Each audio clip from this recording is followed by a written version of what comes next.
dear learners of class 6, as you know that we were doing the chapter 2nd of literature, The White Elephant. The story we have begun yesterday, of this chapter. So at the end yesterday we came to know that the white elephant helped the forester in spite of his mother's warning. As I told you that the forester was a greedy and cunning man, he knew that the king's favorite elephant had died. If he captured this fine animal for him, then the king would reward him richly, and also he could ask for a royal audience to the king. When he gave the description of this white elephant to the king, then the king was delighted and loved to possess such a fine creature. But he gave a condition that with his band he has to go to the forest, and if they succeed in capturing this rare elephant, the forester shall be rewarded for it. Okay. Next, as the forester was a greedy and cunning man, he had cunningly noted landmarks while riding back to Banaras, and he led the trainers to the lake where the white elephant was gathering bamboo stems for his mother's evening meal. When the elephant saw the forester with the band of trainers, he knew he had been betrayed. He tried to escape, but the trainers pursued him and soon succeeded in capturing him. Then they led him through the forest and entered Banaras in triumph. The poor mother elephant waited for her son to return, felt certain that he had been captured.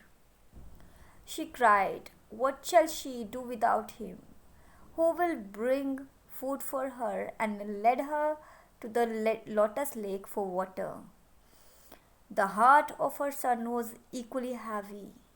He was thinking that if only he had listened to her advice, he would not be in the condition that he was facing right now. In spite of his unhappy look, the king found favor with the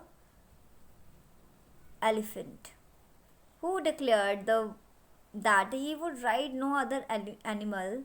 The elephant's stable was richly decorated in his honor, and the king rode him in state through the city. But few days later, the trainers came to the king in great distress, saying that the white elephant is very sick and will eat nothing.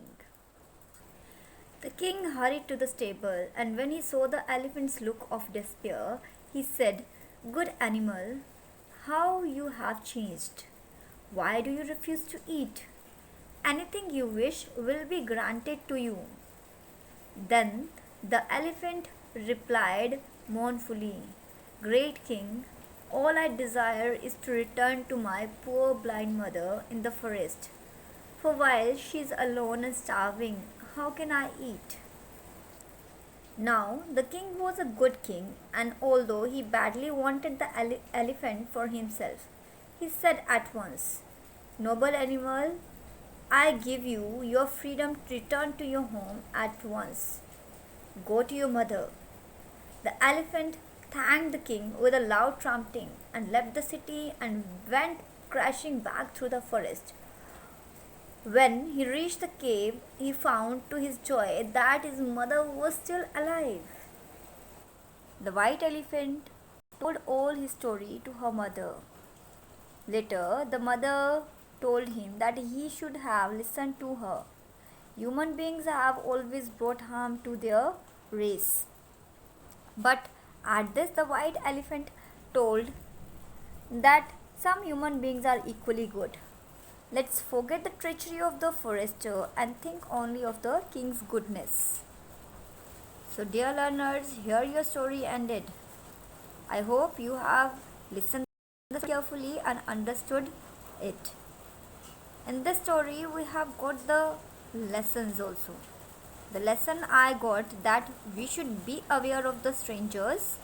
Secondly, we should always obey our parents, elders' advice as well as orders.